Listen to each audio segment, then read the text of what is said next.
Texas Lutheran University.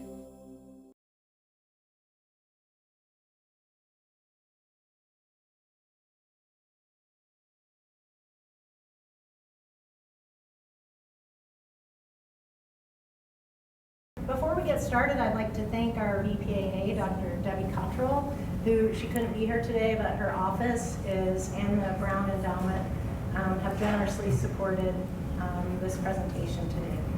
Our speaker today is Dr. Amilcar Shabazz, Professor of History and Africana Studies in the W.E.B. Du Bois Department of Afro-American Studies since 2007 at UMass Amherst. Dr. Shabazz teaches about African-American social and cultural movements, education, and public policy. He has published widely and received many scholarly recognitions for his work, including the T.R. Fehrenbach Award for his book, Advancing Democracy, African-Americans in the Struggle for Access and Equity in Higher Education in Texas. The 40 Acres documents, a volume he co-edited with Damari Obadeli and Juanita Scott Obadeli, for which he wrote the introduction, was one of the earliest scholarly works in the modern movement for reparations for slavery and the racial oppression of people of African descent in North America. Shabazz has been a Fulbright Senior Specialist and has done work in Brazil, Ghana, Japan, Cuba, and other countries. Presently, he is completing an historical biography of lawyer, journalist, entrepreneur Carter Wesley, and a book on higher education in the wake of anti-affirmative action litigation from Bakke to Fisher. Originally from Beaumont, Texas, Shabazz earned a bachelor's degree in economics from the University of Texas at Austin, a master's degree from Lamar University, and a PhD from the University of Houston, both in history. In 2014, Shabazz was elected Vice President of the National Council for Black Studies, the premier organization of Black Studies professionals in the world. Dr. Shabazz will speak to us today on strategic leadership in the face of crisis, from the Niagara Movement to Black Lives Matter. So please give a warm welcome.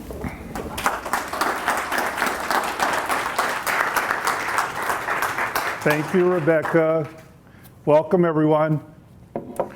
Good afternoon. Good afternoon. All right, I like a little call and response here. So I like to say, and I've been saying, this is Black History Month continues, because of course we're in March, but I'm glad to be here. I do have the National Council for Black Studies conference begins on Thursday in Houston, Texas. We'll be there Thursday, Friday, and Saturday. We have professors and students and professionals from all over the country and even from beyond the shores of the United States coming in. This is our annual meeting.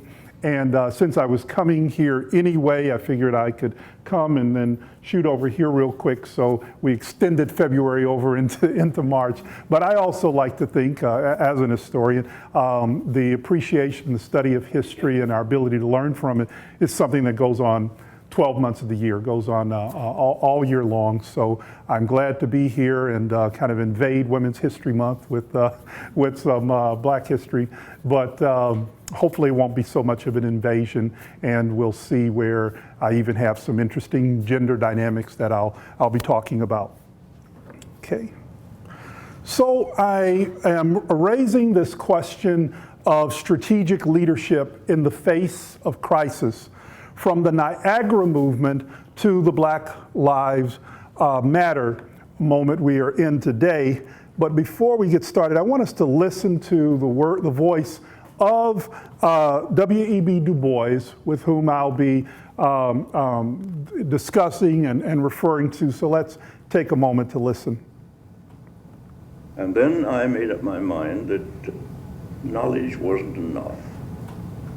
Can you hear okay? But even if people were ignorant of essential matters which they had to know, they wouldn't correct their actions without more realization of just what the difficulties were. They had not only to know, but they had to act.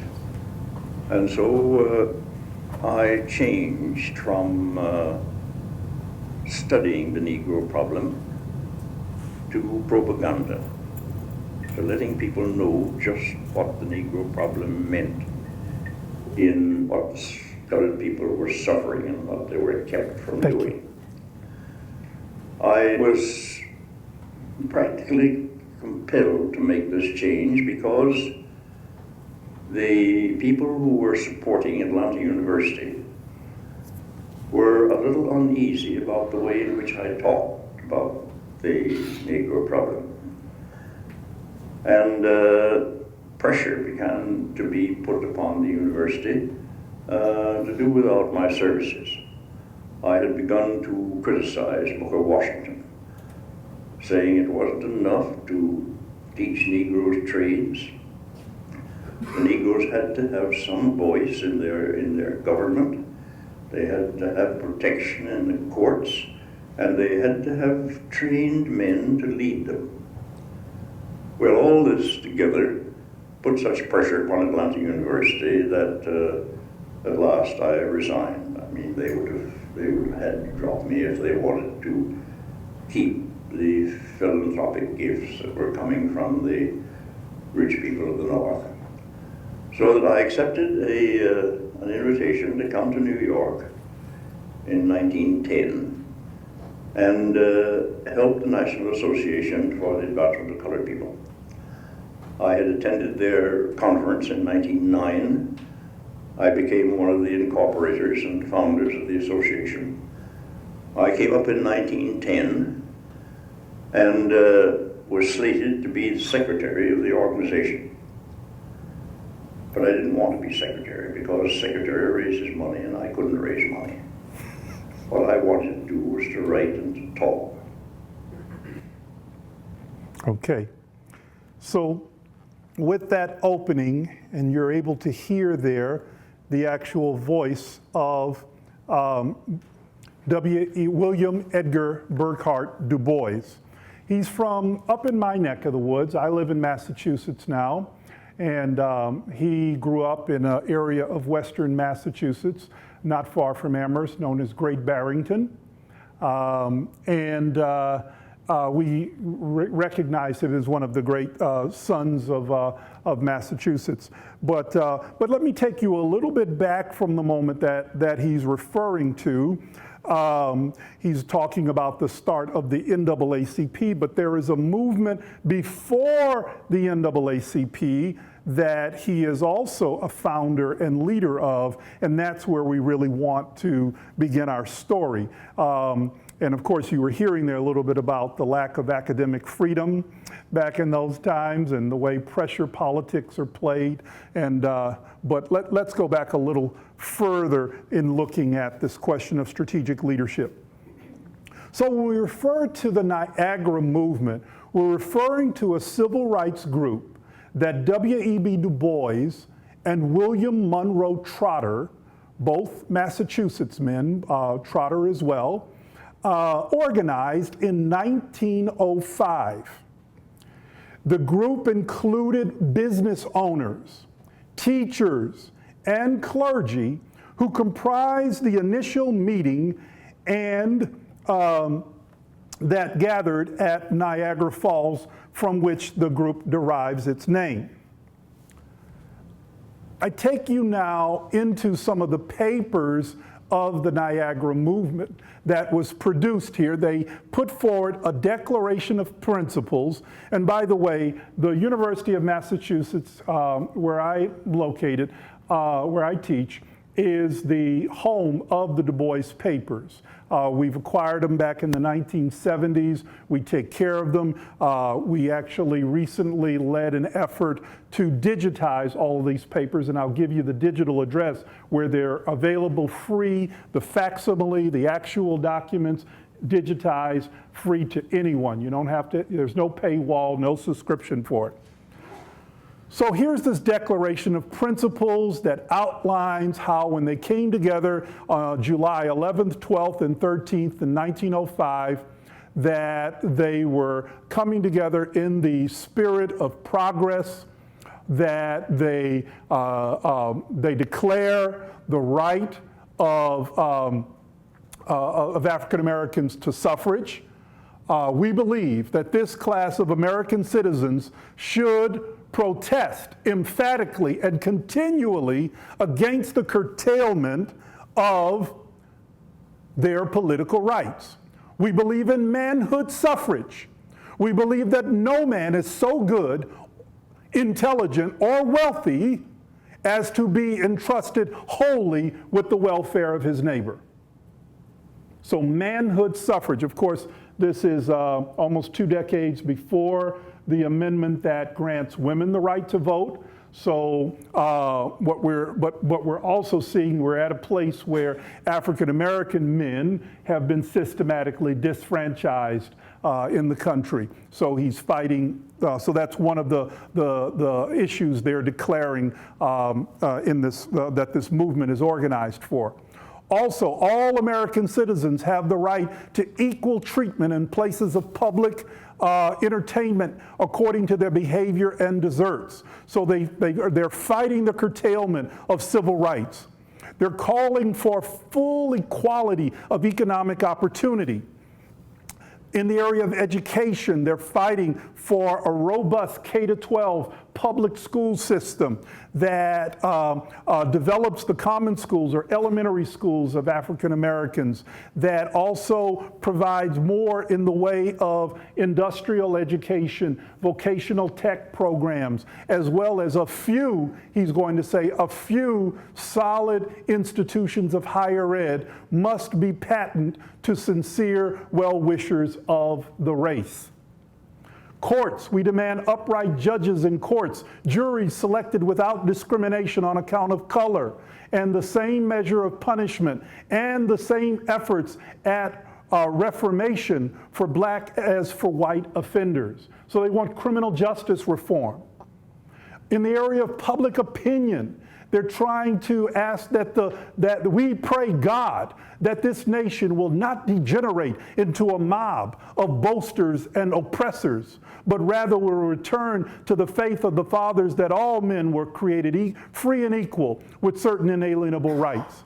They plead for health care, for an opportunity to live in decent houses and localities, a chance to rear our children in physical and moral cleanliness. They want the access to unions. This is a very interesting one because they highlight here how in the class struggle of this country, between workers and the bourgeoisie, between the proletariat and the capitalist owners, that what was happening in 1905 is that when the white proletariat, white workers in the industries of the capitalists would go out on strike and protest for better wages, better rights, better conditions, that's when the bourgeoisie, the capitalist owners would now suddenly hire African Americans as scab labor to break the strike. And so they're protesting that tactic and say, let's instead have full access to labor unions and to try to bridge these differences between employers and labor unions rather than to be in a role as scabs breaking the efforts of labor. Also, we protest. We refuse to allow the impression to remain that Negro Americans assent to inferiority, is submissive under oppression, and apologetic before insults. We oppose any discrimination based simply on race or color, that it's barbarous. We care not how hallowed it be by custom, expediency, or prejudice. Fighting Jim Crow cars on the trains and public conveyances.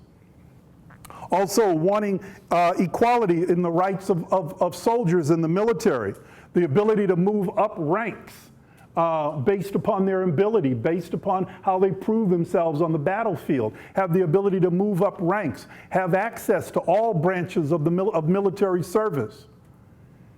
We regard as unjust the exclusion of black boys from the military and Navy training schools, West Point and Annapolis, and so on. We urge upon Congress the enactment of appropriate legislation for securing the proper enforcement of the Articles of Freedom, the 13th, 14th, and 15th Amendments of the Constitution of the United States. We repudiate the monstrous doctrine that the oppressor should be the sole authority as to the rights of the oppressed. So fighting oppression, demanding that segregation in the church is wrong, unchristian, and disgraceful to 20th century civilization. That they will continue to agitate against these above grievances loudly and insistently.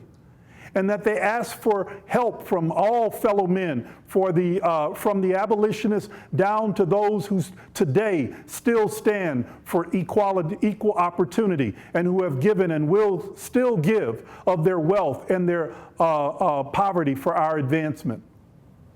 And then finally ends with the duties that we all have that urge these duties, that God urges these duties upon our people: the duty to vote, the duty to respect the rights of others, the duty to work, the duty to obey the laws, the duty to be clean and orderly, the duty to send our children to school, the duty to respect ourselves even as we respect others.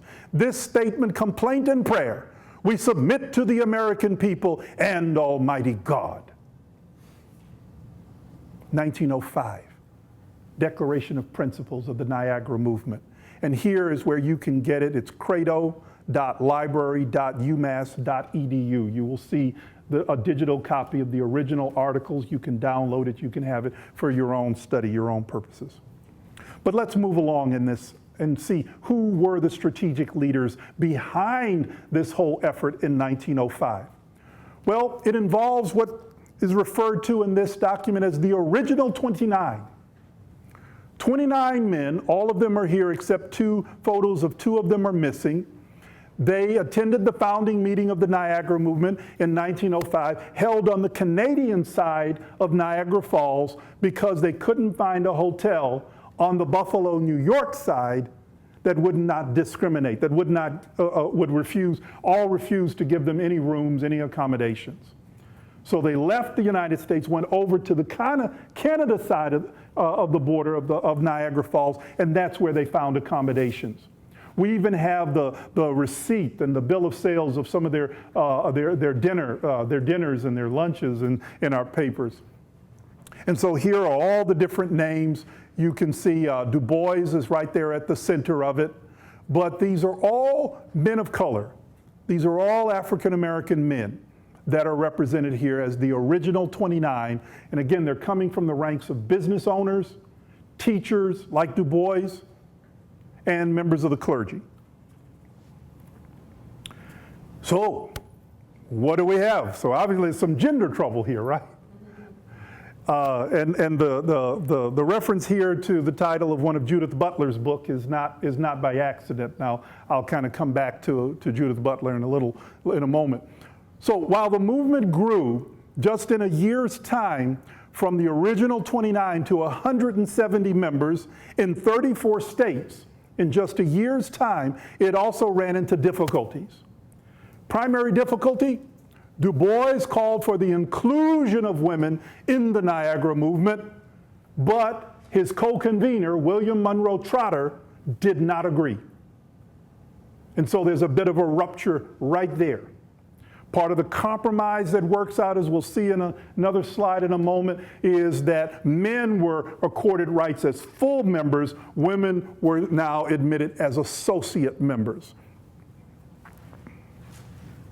But these are some of the women who were present. And there were women in 1905. They're just not in any of the pictures, but they were there in the original founding in 05, at least a couple. But here are some of the women in 1906 meeting. Here's how they immediately begin to really make this an official movement. You would get a certificate of membership in the Niagara Movement. It would be signed by Du Bois. Treasurer would stamp it, let all men know that, in this case, George Jackson is a member of the Niagara Movement. Here is their meeting 2 years later in Boston in 1907. Here's Du Bois sitting right there front and center again. You can see women are interspersed in the photograph with the men. And then here is the great seal, or the logo, of the Niagara Movement.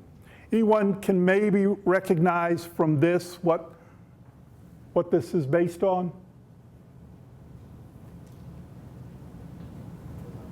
Many of you ever seen Glory, the movie The Civil War, right? So this is the 54th Regiment, and this is their commanding officer. This is Robert Gould Shaw. And this very image is in Boston. A relief is there on Beacon Street that was commissioned and was carried out by Augustus Saint Rodin, some of the great, and even before Gaudin, the Edmonia Lewis had done a bust in 1864 of Robert Gould Shaw, and so very much this is hearkening to black men as fighters, black men in struggle for their freedom. So they take this as a logo. I don't know what goddess or whatever this might be, but, but they're very much into Greek and the classics. So it's probably some flying goddess standing over them and some little Greek insignias. But this then is the seal, and you see they're breaking the chains. You've got chains here around the rings, but they're pledged to break the chain of oppression. So with the seal right up here at the top, we have here the certified election returns in 1907 for Niagara Movement elections for the state branch in Massachusetts. So by just 2 years after founding, Massachusetts has 91 members certified in the branch. 91 members certified, of which here you see the A's. These are associate members, and they're all women, noted as Mrs. So-and-so or Miss So-and-so, but they're all these A's are referring to the women in the organization, and of course the ones without A's are the full members with full voting rights, full power as members, and that's only the men. By 1908, we come to the end of the movement. A number of things are going on. Not only has around some of the gender collision, because while this compromise occurs, Du Bois isn't really happy with it. Du Bois is one of our proto-feminists. He is an early feminist in this regard, and he's going along with this compromise, but he really doesn't quite want to deal with that. And so he and Trotter are continuing to clash around this and other issues. Also money. Du Bois is fronting a lot of money. And I don't know how you might feel, but if you start a club, you start an organization, you're the main one putting in all your money. You'd like to be the shot caller, right? You forget all that democracy, right? And so, and then you got Trotter over here making you do things you don't want to do and stirring up all kind of trouble with the delegates and everything. And I'm paying all this money and y'all got to pay me back at some point. Well, you just want to quit, but Du Bois is not a quitter. And so eventually, though, Trotter does quit. Trotter is out by 1908. He goes on and founds this Negro political rights group under his own idea of how things ought to be organized. Du Bois tries to continue, but with all of these various disruptions and things, and particularly the financial dimension, the attempt to try to organize on a national level. They're in all these different states, and to really make that meaningful, it's more than an ocean for this college professor at a small liberal arts college in Atlanta, Georgia. Atlanta University. It's more than an ocean, and he's born in 1868, so he's about 39. He's about the age Martin Luther King was when he was assassinated. He's about the age Malcolm X was when Malcolm X was assassinated. So, he's got the energy for it. He's ready for the fight, but it's just too much going on. And then on top of all of that comes this major race riot that breaks out in Springfield, Illinois. Let me tell you a little bit about this race riot. It's not the first, it's not the last in U.S. history. It is a particularly ugly one and a particularly disturbing one. What do you think might make it significant about it being in Springfield, Illinois? Why is that interesting or important? Birthplace, yes. Recognized place of Abraham Lincoln. In fact, I think Barack Obama would go there and give one of his first addresses, if I'm not mistaken. So huge symbolic significance in terms of this coming together of white people and black people in some kind of spirit of brotherhood and united for freedom. And so in this very city of Abraham Lincoln and of the notion of blacks and whites coming together for freedom at last, here you have this ugly, ugly business that breaks out. There is a black man, criminal type, breaks into a home. White man comes, chases him out of his home. It's a white person's home, chases him out. But where he is in the home when he breaks in, he's kind of near the room of the daughter. Nothing happens to the daughter, never assaulted, but just the very fact that he breaks in, he's coming to rob, could have taken, or could have raped the daughter. The story gets out as, you know, beyond just being, hey, a burglary, breaking and entering, it now becomes this lurid, you know, attack on white womanhood. All right, that's the times we're living in. The guy's chased down someone that tries to capture him. He slits his throat. He is later charged. He is later convicted of that and all of that. So that's Joe James. That's the criminal type. Few hours after that, though, that's buzzing through the community, and that's bad enough. But again, nobody raped, no white woman despoiled, assaulted. But a few hours after that, a white woman says, oh, somebody's attacked me. A black man has attacked me now. And that blows up the city. That blows up the city. First place they attack is the business of a white fine restaurant operator who happened to help the sheriff, the police, get the black guy out of Springfield to another municipality where he could be safe until trial, until, you know, and so no mob attack would occur there in Springfield. But when word gets out that this guy helped, they go and they burn down, they attack his restaurant and just burn it down. In fact, the interesting thing with the Springfield riot, more whites died in it than blacks. White people killed their own people. Well, the first guy that dies is in the crush to set fire and to lay waste to this restaurant. The mob just tramples over a white member of the mob. So the first guy to die is a member of the white mob attacking a white business owner for trying to prevent a lynching. And then it goes on from there, and there are other whites being killed by whites. And so out of the 7 documented deaths, there's some debate about whether there were more or not, but of the 7, 4 are white. It's crazy. It's absolute. But to the black area of Springfield, it's burnt out. Over 40 homes, 23 black businesses, more than something like over 10,000 blacks have to just completely leave Springfield, Illinois, leave the area. Some of them are protected by the militia and by the army.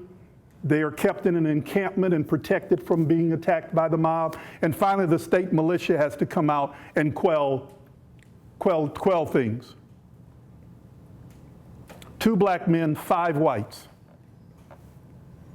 In the wake, many felt that a new, more powerful interracial organization was needed to combat racism, and some of the old abolitionist families, prominent white abolitionists, along with Du Bois and other African-American leaders, some who had been a part of this Niagara Movement effort over the past 3 years, they then will unite in the formation of the National Association for the Advancement of Colored People, moving from a black-led African-American organization with the Niagara Movement to now an interracial organization, largely white-financed and white-led. Okay?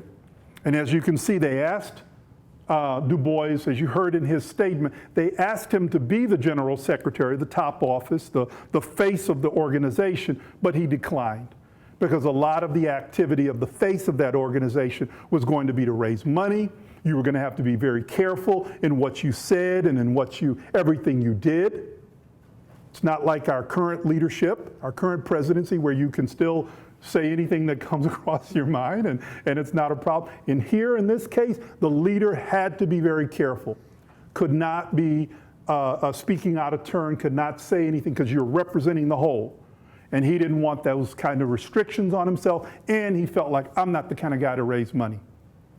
So he declines that, but he then does ask, because of the pressure that's happening now back at Atlanta University, he asks, hey, I'd like to start a monthly magazine. Can we make that part of the budget? And then I'll help to propagate the ideas of the organization. Propaganda, as he says.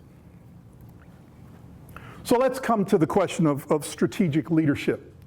Successful movements, I want to argue, like businesses, need a few individuals who potentially have the ability to create a tipping point, a critical mass, where ideas and messages can spread quickly, almost effortlessly throughout the environment.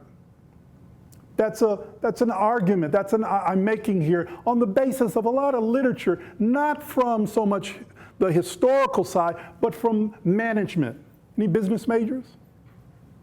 You know what future business management? Okay, so this is right out of management theory, this is right out of business theory, but I think it could be applicable to looking at what really happened. Why didn't Niagara Movement really take off? What were the problems on a leadership level? Okay, and so one of the ways you can look at this, again from management literature, Gladwell talks about the law of the few and says how when you're really trying to accomplish a strategic plan, accomplish something, and so it is with businesses, so it can be for political social movements. You need connectors. You need salespeople or persuaders, and you have to have mavens. Anybody heard these terms before? So connectors are sometimes also referred to in the literature as boundary spanners. They span the boundaries of society or the industrial market in the case of business literature, and they're able to connect people. I contend that Niagara Movement might have been a lot more successful if it had had someone like a Marcus Garvey. Now, Garvey wasn't even in this country between 1905 and 1909, but had he been, or someone with his energy, someone with his ability to connect with people high, low, across ethnic lines, Jamaicans, Haitians, Puerto Ricans, African American. I mean, he could connect with everybody and draw them to common purpose toward the strategic objectives of the movement. Brilliant organizer, brilliant connector, brilliant boundary spanner. But to be honest with you, Niagara Movement lacked that kind of person. It wasn't Du Bois. Du Bois, I would say, was more of a maven. The maven is the person with the command of the information you need for achieving a strategic objective. This is the person who's steeped in the literature, steeped in the history, steeped in all of the important knowledge you want to have about the movement or about the people, or again in the business literature, about the market, that can then help you when you're trying to figure out solutions to get to your strategic objective. They're the maven you go to for those answers. They're the kind of thinker you need with the information, with the knowledge that can help lead you towards solutions. Then you need the persuaders. You need people like Ida B. Wells Barnett, who was not in on Niagara Movement, who was also not invited to NAACP, and in her autobiography, it was because Du Bois, and even though they had worked together on some projects, her feeling was Du Bois was egotistical.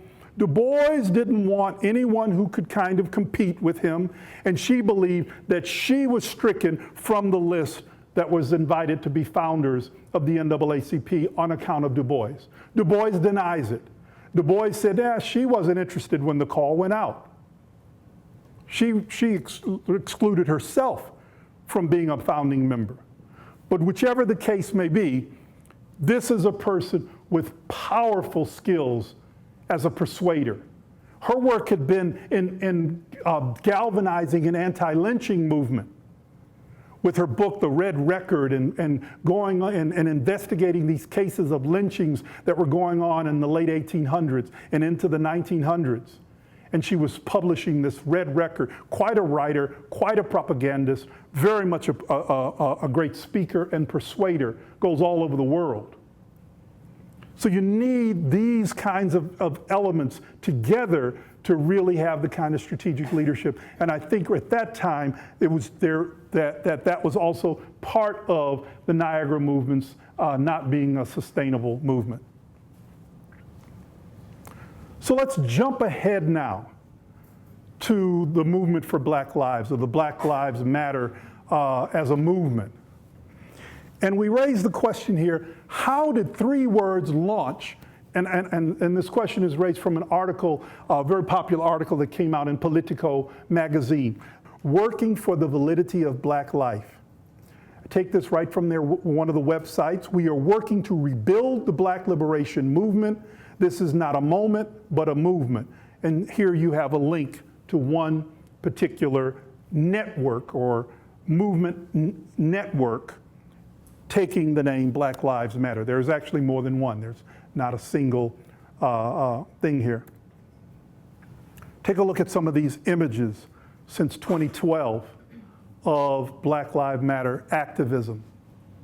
And think about this vis-a-vis what we just looked at a little bit on the Niagara movement. Women are centered, very dramatic. This picture, do any of you recall it? She's there and look, they're coming to arrest her, but people note her poise, how serene she is. Average person, no build up or no anything going.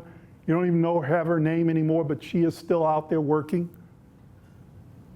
Pro-black isn't anti-white. I can't breathe.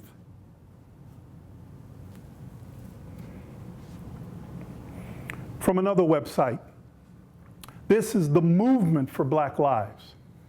The movement for Black Lives. M4BL, movementforblacklives.org.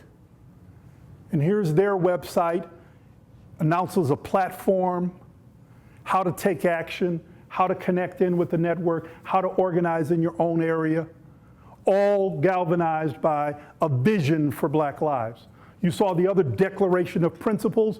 Again, any kind of strategic movement are led by a strategy. You need a vision, you need a mission. And then you need, from there, the connectors, the persuaders, and the mavens that help to carry things out.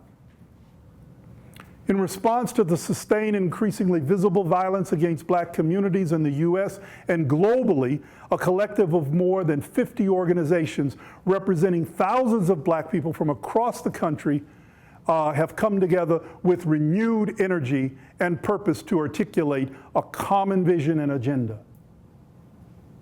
And you can see more going to that website and see more what they're all about. They came together in 2015 in Cleveland and really began organizing these independent leaders and networks. The call went out and folks from all over just came together to now begin to create a more organized structure. Okay, thinking of this as you think of Niagara Movement. Demands.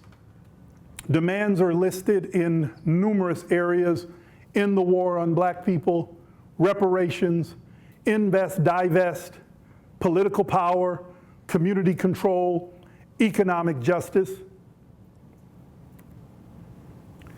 The movement for Black Lives emphasizes opposing violence and marginalization on all fronts, including in our own ranks.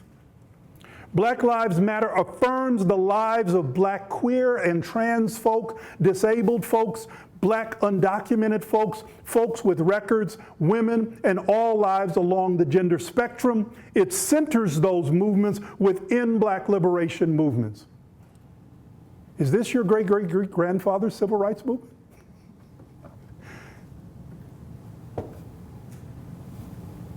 How black poverty and genocide is state violence. How 500,000 black people in the U.S. are undocumented immigrants and relegated to the shadows. How 2.8 million black people are locked in cages in this country.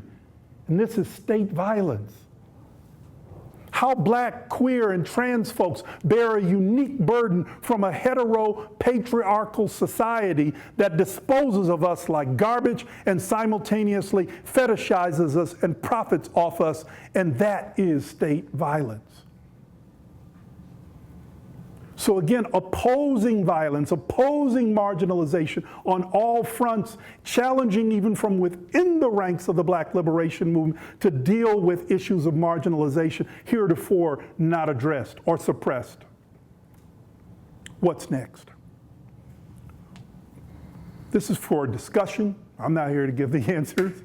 But what does the rise of white nationalism, a la Breitbart and Bannon in the White House, anti-black and anti-Semitic attacks that even the president, the current president has admitted to the evidence, may deny it all tomorrow and say everything's great, but at least recently when he visited the new Smithsonian Museum of African-American Culture in Washington, D.C. that just opened a few months ago, he admitted that anti-Semitic attacks are on the rise since his election. What does the rise of movements for white supremacy mean for alliance building among worldwide struggles for humanity? What can contemporary movements learn from the history we've been looking at? Think in your own regards. Are you a connector? Are you a persuader? Are you a maven? What can you offer to the movement for change? And with that, I stop and take some questions. How did I do on time? Okay. Not too bad. Open for discussion. I've thrown out some questions at you. You may have some questions for me. How do you feel? Please. Do you think the movement needs a Du Bois or a King or a Malcolm X or a figure that coalesces everything? Well, one quick answer, and not being flip about it, is, well, we have Alicia Garza, Opal Tometi, and Patrisse Cullors. I didn't go as much into those because I put the information in the little comment section, and sometimes when you run PowerPoint, it runs it side by side. You can see the slide that's on the screen, but then you can also see your dialogue. Well, that's not the case on mine right here, so I had to wing it without some of my little details. But essentially, the story on these three dynamic women, they're organizers. They were involved in fights around immigrant issues. They were involved in fights in organizing work in labor unions. They were involved in other things, and really, I think it's Opal Tometi who writes this love letter to black people in the face of the Trayvon Martin verdict for Zimmerman, who writes this love letter that, hey, it's time for us to care about ourselves more in the light of this 17-year-old young man being killed for no good reason, unarmed by a man with a gun, who could have walked away, who could have listened to the cops when the cops told him, stay in your car, we're on the way, we'll find out what's going on, don't do anything, but instead he had to go get out and confront somebody. That in the face of all this, she writes this love letter, very poignant, very powerful, and raises the question about all lives mattering. Black lives gotta matter too, must matter too. Lives like Trayvon Martin must matter too. From there, Patrisse Cullors kind of takes it into a hashtag Black Lives Matter, starts to really expand rapidly. From there, Alicia Garza adds to it through her networks. So again, these are three fabulous connectors, is what we really have in the case of these three women. And it grows like wildfire. I had a graph I could have put up there, but it's an interactive one, so I'd have to be online to do it. But it shows how that hashtag appears in social media platforms, and you start going into from hundreds to thousands to tens of thousands to hundreds of thousands to millions, and it dips. And with each of these next attack that come up, when the Ferguson, Missouri stuff happens, and the Michael Brown and the axe spikes back up again. So people are taking these three words and this hashtag, and they're linking their own local actions, their own individual feelings about what's going on to these three words, and so wonderful dynamics of connectors. Yes, we also need the mavens like the Du Bois. We absolutely do need the mavens who can get out, who bring the information. Last year, about this time, in March, I was part of co-convening a group of some of the young activists that were coming together in the name of Black Lives Matter, along with some veterans, some elders, along with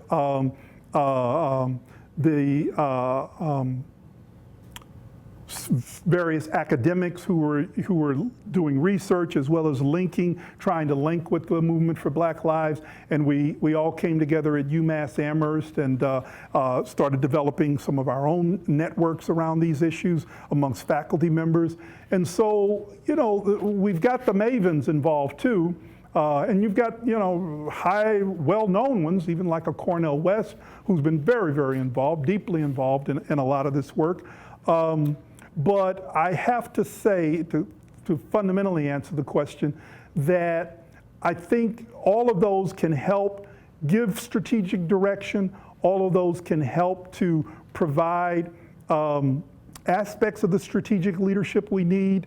But it's really now going to be at the grassroots level that we have to see what continues to unfold and what can be sustained. If you recall the Occupy movement, Occupy Wall Street, the thing was, it has no clear leadership, it has no real organization, it's anarchistic, it's not sustainable. You don't know the media doesn't know who to go to, who represents the organization, because they're all in their little circles and clicking, and who's got the mic, and it's all through this consensus, elaborate democratic consensus process to in terms of who's going to answer what, because they're trying to not have the figurehead. And there are elements of this as well within Movement for Black Lives, that it's not about trying to, and the three young women there organize those connectors.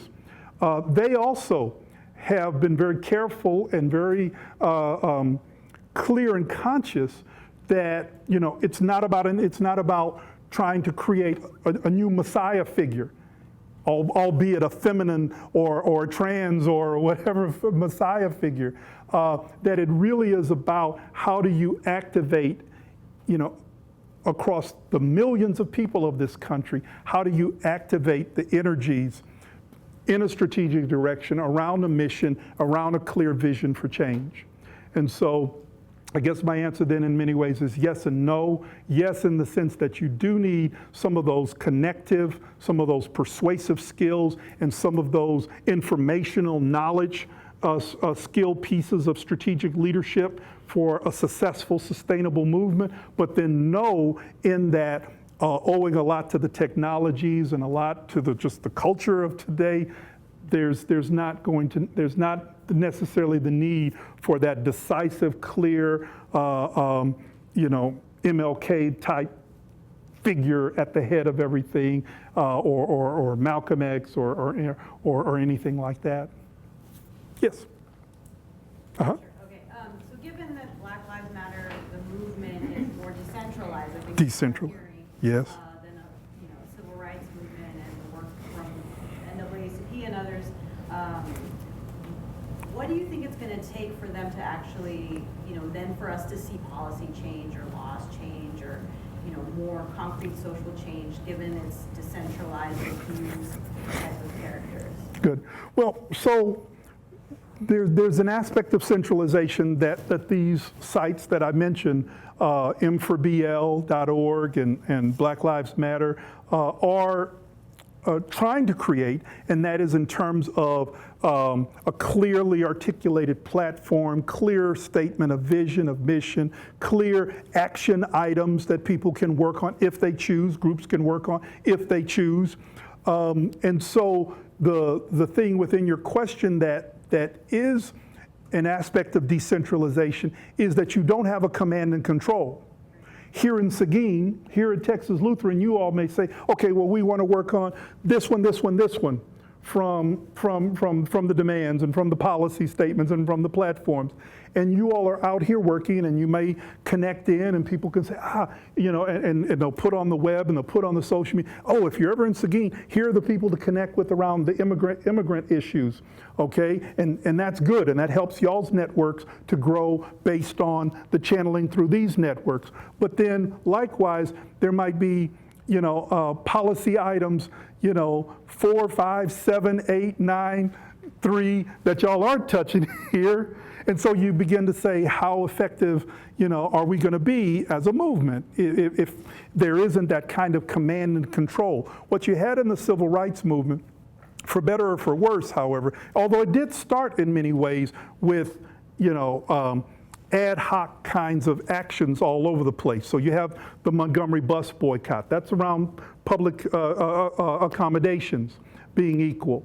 Okay, but then the students at Greensboro decide they're going to take it to the level of not being mistreated and discriminated against if they're in a Woolworth and they go and they want to order a cherry Coke, want to order a Coke in the Woolworths, that they can't be served there when they've got the same green money as everybody else, and so they're taking it on a related but on a different tactical front. And then that mushrooms off and starts us with the Student Nonviolent Coordinating Committee and waves of copycat or similar protests all over the country. Just instantly, February 1, that's the Greensboro, those four young men in Greensboro. And by the end of February, you've had hundreds of similar actions. Into March, you've got more.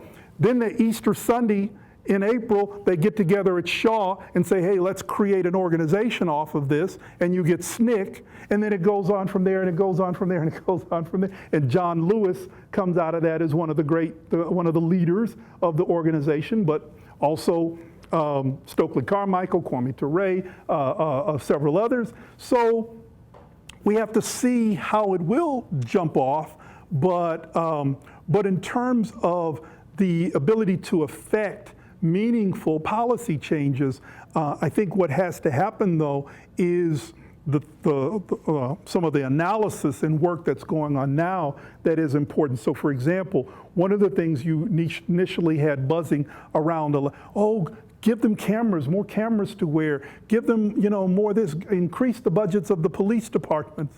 No, if you read their policy statements, no, it's not about increasing the budgets to police department for more training, for cameras. Because number one, who's going to be able, where amongst the people are we going to be able to check the accountability that you've got your legislators, you've got your city council members, you've got your folks saying, yes, more money for the police department. Who's to say it's actually going for that? And who's to say the training programs they adopt are going to be useful, are going to be valid, are going to help? Who's to say then that those monies aren't then going to be diverted not just to cameras, but then to cameras that might emit, some kind of, a projectile that can further help kill people, and black out at the moment you kill. So they're shooting, then they black out because, who's to say what the technology? So people are saying, no, it's not about more training or more money to police departments. No, it's about how do you fund systematic accountability that says that when you mess up, this, and this is going to happen. So yes, that's not preventive, but maybe it is a deterrent. if people know that they're, and the unions are going to be, whoa, we're not going to be able to save you. Look at how they've toughened on what happens. I don't know that our power can save you guys anymore.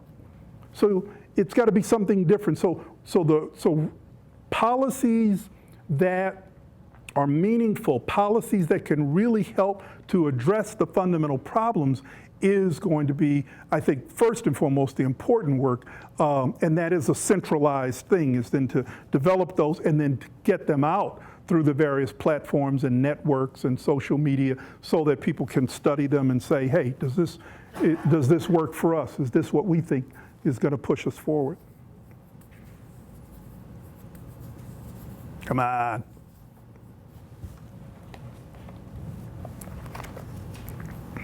I won't talk as long. We got about 3 more minutes. We go 4 to 5, Rebecca? We got a few? Yes. Would you suggest that the Black Lives Matter movement issue some type of certificate, such as the Niagara Movement did, to kind of validate your bishops? We had the Dallas PD thing that happened, and it kind of tarnished the name of Black Lives Matter. And so I'm trying to.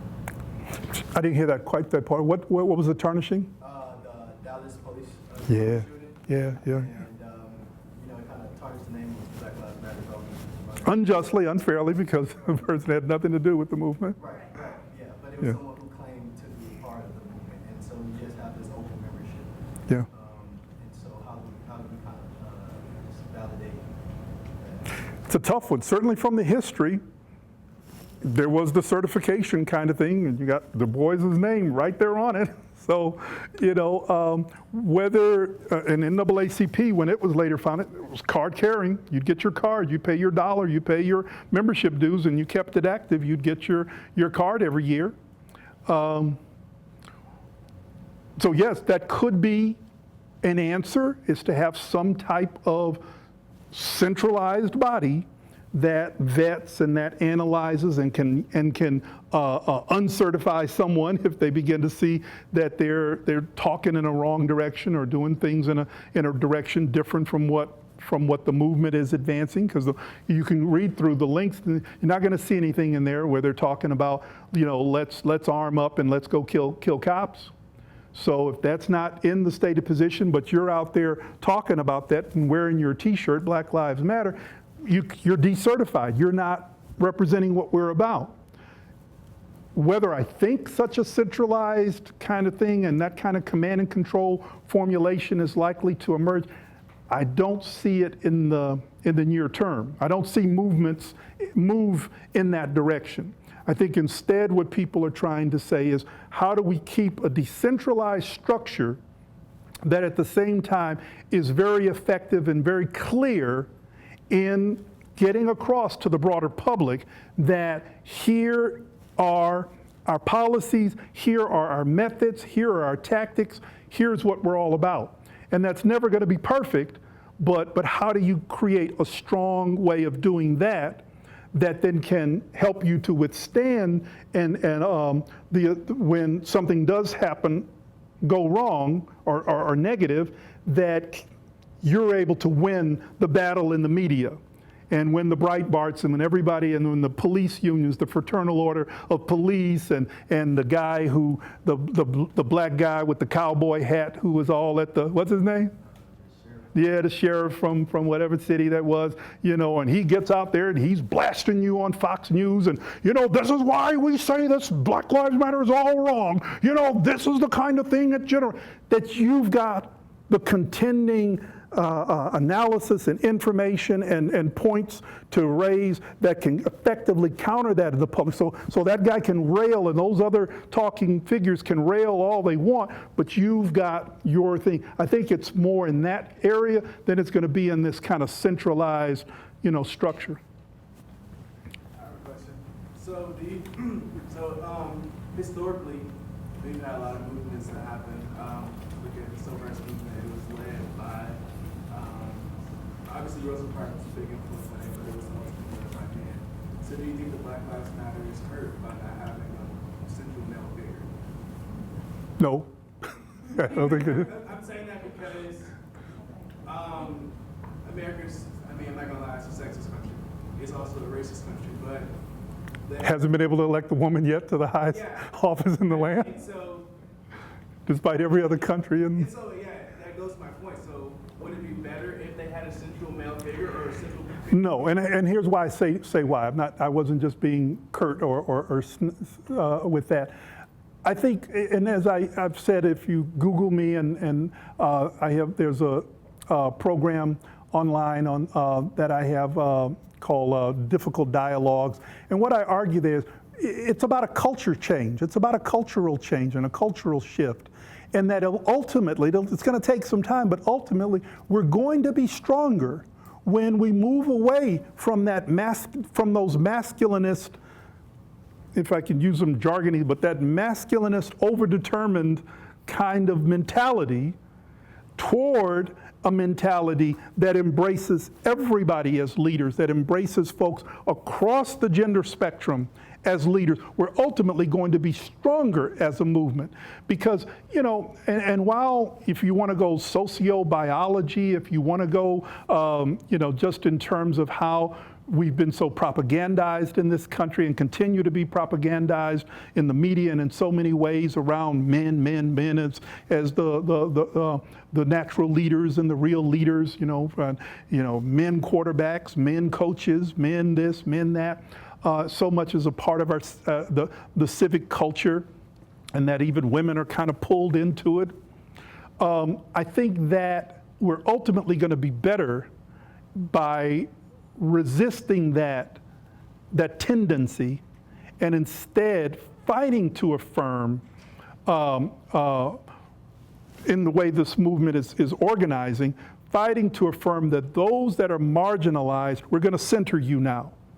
You get to speak first. You get the mic first. You are able to, your issues are central to us. We're not building a movement that's going to then, so the trans community, how small it is. I look at this and I study movements and I say, wow, what are these kids doing? What are they doing? Because the trans issue in the black community, my age, 50 and up, that's a hard pill. That's a hard pill to swallow. Yeah, I'm talking real now. From my age group, born in 1960 and further back, those born in the 50s, those born in the 40s, and you coming up pushing, yo, we got to deal with the trans. It's bad. It's tough enough uphill with the gay issue. LG. That's the LG. We ain't even getting to the B and the T and the I and the A and the. It's just enough the L and the G. And then you going in the black churches and you going in with these folks, and I don't want to cast all of us above, born 1960 and further back of my people as all backwards on these issues, all very oppositional to these issues. That's not true. But I'm telling you, numerically, that's a real hard pill for a lot of folks, and especially in that black church that we know is such a big backbone of our of politics in our community. And when you're going in there and foregrounding the trans issue, let alone lesbian and gay, and fighting that kind of marginalization, you are fighting something in the black community. But ultimately, I say it's for the good.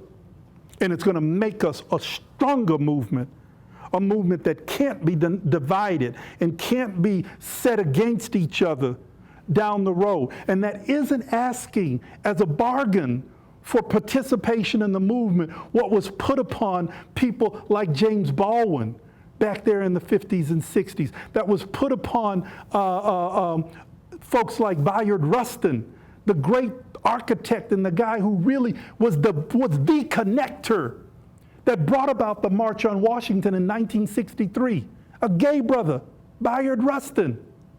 And yet he could be nowhere, everybody thought, oh, we can't let that queer brother, we can't have him out there, that'll destroy everything. No, it's time. You didn't do it in 63 movement. It's time now in 2017, it's past time to begin to challenge that and say, hey, no, you can't say as the price for us having an effective movement that the Bayard Rustins and the, when I have another talk online where I dealt with, but the, even further back in time, the Langston Hughes and the, I'm trying to remember my sister that was very much on challenging, Paulie Murray. You can't ask them to participate. You got to hide. You got to push all that about yourself. You got to tuck it away. You can't be who you are, and you've got to suppress that to be in this movement. Follow? I'll follow up on that. So what about a senator?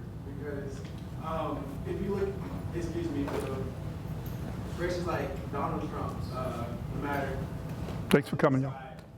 Kellyanne Conway, no matter what she says, she's really brilliant at what she does. And so the only time you really hear about the Black Lives Matter movement is something bad happens. Or, it's just like not regular things like, okay, Black Lives Matter is having a protest, and it's usually followed with a police killing or some type of crime. So how does the movement get past that and not just be the only time we think of them is when something happens and just an everyday Black Lives Matter type thing? Let me take that and still see if I can pick up your question leaving out the door. Too late?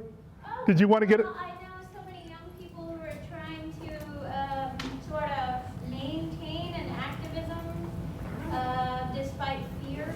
Oh boy. And Good one. complacency of so many people. Good one. And in spite of fatigue. Yeah. I was just wondering how do you take care of folks? And Good point. I want to get both of those. Let me I'll take it like this. One of the interesting things with this movement is this whole notion of self-care and of putting at the center of it that, hey, as activists in the movement, we are human beings too. And we can't, yes, it's important to have discipline and it's important to work hard towards your objectives. But if you are taking on so much of this work and taking on so much of the stress and the pressure of this work that you are killing yourself, you are hurting yourself, that's not good. Again, that should not be the price of the movement, to be gone by 39 like Malcolm X, gone by 39 like Martin Luther King, gone by, like Medgar Evers and so on and so on. So there is this call and this recognition.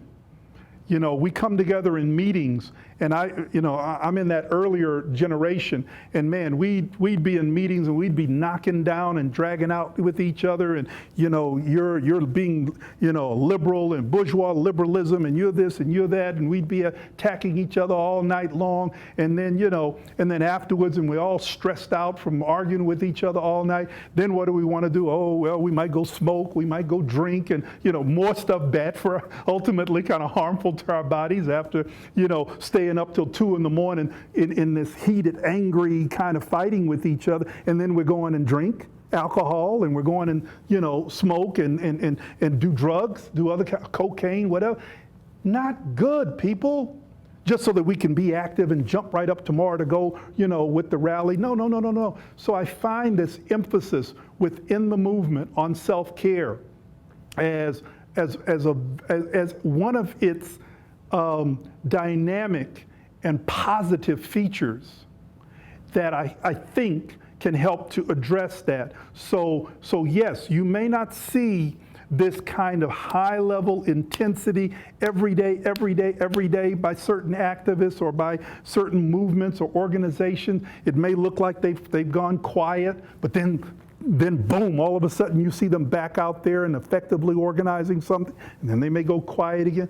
I think all of that is interesting and potentially very positive, and should not just be read as, the Kellyanne Conways and whatnot are winning the day on the propaganda battle against the Black Lives Matter, because all we're hearing is the negative. We're not hearing from them. They seem to have gone quiet. We never know who to call because there's no central person, to call or to go stalk and look up. I think these are potentially good things for these new movements, new forms of social movement that are emerging. And did I catch all of that with yours? Okay. Anybody else? 1 and 2. From the front. What was your intention when you did difficult dialogues? So Difficult Dialogues actually started is a broadcast that airs on our Amherst Media television station, our local access station, but then is also then archived online that anybody can take a look at it. It was started by the president of Mount Holyoke College. You've heard of Mount Holyoke? That's the first college-level institution for women in the United States. And it's right near Amherst. It's right to the south of my home, because I live in South Amherst, so I drive 5 minutes, I'm at Mount Holyoke. The president of a few years ago was a woman named Lynn Pasquarella. She's now the president of the American Association of Colleges and Universities in Washington, D.C. But when she was president of Mount Holyoke, and she's a philosopher, she studies ethics, and she started this program, Difficult Dialogue, to bring together to bring on TV for 30 minutes or an hour to talk about difficult, challenging issues of the day. Various faculty members, various scholars on our campuses are coming through. We have 5 campuses in the Amherst area. UMass Amherst, big state public flagship institution where I teach. We have Mount Holyoke. We have Smith College, another women's college, and we have Amherst College that used to be men's only, that's now co-ed, and we have Hampshire College that started in 1970 as this experimental college with no grades, no entrance exams, Ken Burns is one of its prominent graduates. So those 5 institutions, all in the same little area, within 20-mile radius of each other, the faculty from those campuses would come on Difficult Dialogues. Well, President Pasquarella invited me and a brother at Hampshire College named Chris Tinson as one of her first guests. And it was to talk about the Trayvon Martin, the Black Lives Matter, what was going on. So we were the very first show. Well, when she left to take the job in Washington, D.C. with AAC&U, she turned over the program to me. So I now keep it going. I interview people. Most recently, my guests have been visiting scholars to our area. We have particularly 2 philosophers. One of them a philosopher at Harvard named Tommy Shelby, and the other is a philosopher at the CUNY Graduate Center, the City University of New York Graduate Center named Charles Mills.